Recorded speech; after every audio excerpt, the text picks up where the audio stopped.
যুব সম্প্রদায়ের কাছে তোমরা অত্যাচারী, মিথ্যে প্রতিশ্রুতির লোকে বুঝছি না কেউ হেটায়। মানুষ যাকে ভালোবাসে মানুষ তাকে জেতায়।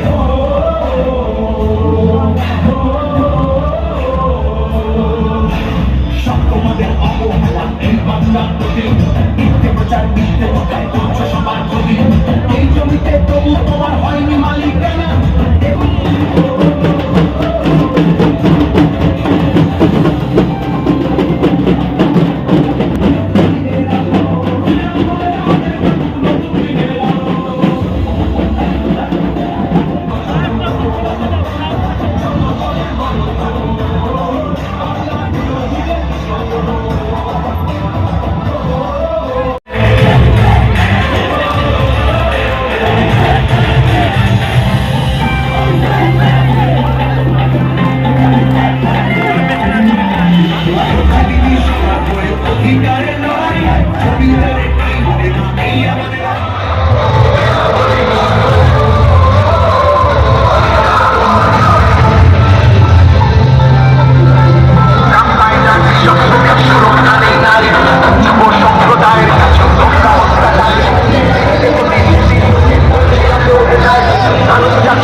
যে উদ্দীপনা, মায়েদের আশীর্বাদ, ভালোবাসা, বড়দের আশীর্বাদ, সমবয়সীদের শুভেচ্ছা অভিনন্দন এবং অগণিত মানুষের যেভাবে সমর্থনের কৃতজ্ঞতার দিনে আমরা প্রতিদিন দুবেলায় আবদ্ধ হচ্ছি, আমি আজকে হাওড়া জেলাবাসীকে নতমস্তকে আমার অন্তঃস্থল থেকে কৃতজ্ঞতা, প্রণাম এবং অভিনন্দন জানাচ্ছি। আমি দীর্ঘ 2 কিলোমিটার রোড শো যখন করেছি, আমি আস্তে আস্তে দেখছিলাম বাড়ি থেকে বাড়ির ছাদে, দোকানের বাইরে, বাড়ির বারান্দায়, শোরুমের বাইরে, রাস্তার দুধারে দুপাশে যেভাবে অগণিত মানুষের ভিড়, ছোট থেকে বড়। আমি মনে করি তৃণমূল কংগ্রেস যেভাবে সারা বছর মানুষের পাশে থাকে, নতুন করে নির্বাচনের সময় মানুষের কাছে আমাদের ভোট চাওয়ার দরকার পড়ে না।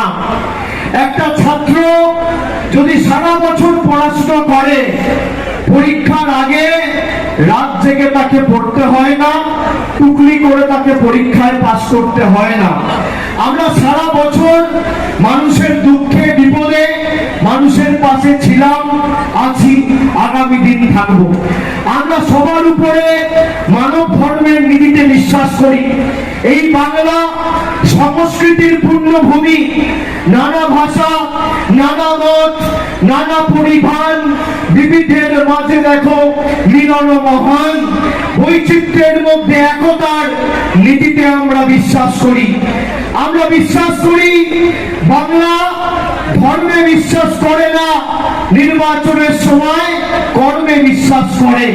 আমরা ধর্ম করব, সবার ধর্ম করার অধিকার আছে।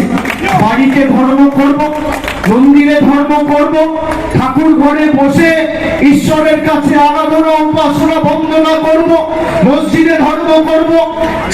দিয়ে মমতা বন্দ্যোপাধ্যায়কে জেতানোর নির্বাচন এটা নয়। এই নির্বাচন ভারতবর্ষের বুক থেকে প্রতিহিংসা পরায়ণ, স্বৈরাচারী, অত্যাচারী যারা বাংলার মানুষকে 10 বছর ধরে লাঞ্ছিত, নিপীড়িত, বঞ্চিত, অত্যাচারিত, শোষিত করে রেখেছে, সেই অত্যাচারীদের উৎখাত করে বাংলা থেকে বিতাড়িত করার নির্বাচন। যে প্রধানমন্ত্রী 10 সেদিন আসবে। আজকে আছে দিনের নমুনা কি?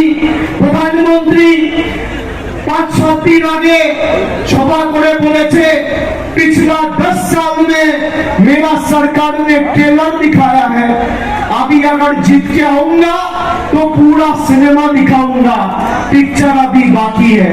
আমি আপনাদের জিজ্ঞেস করতে চাই, মায়েরা যারা ছাদে দাঁড়িয়ে আছেন, রাস্তার পাশে রয়েছেন, বারান্দা থেকে শুনছেন, আমার কথা মনোযোগ দিয়ে শুনুন।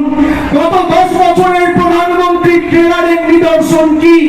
50 টাকার পেট্রোল, 10 বছরের ট্রেলারে কি দেখলেন? 100 টাকা। 40 টাকার ডিজেল, 92 টাকা। 400 টাকার রান্নার গ্যাস, 1000 টাকা। 50 টাকার সরষের তেল, 170 টাকা লিটার। 2.5 টাকার ডিম, 7 টাকা। 110 টাকার চা পাতা, 280 টাকা কেজি।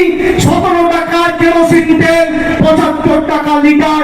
20 টাকার দুধ, 55 টাকা লিটার। 50 টাকার ডাল, 150 টাকা কেজি।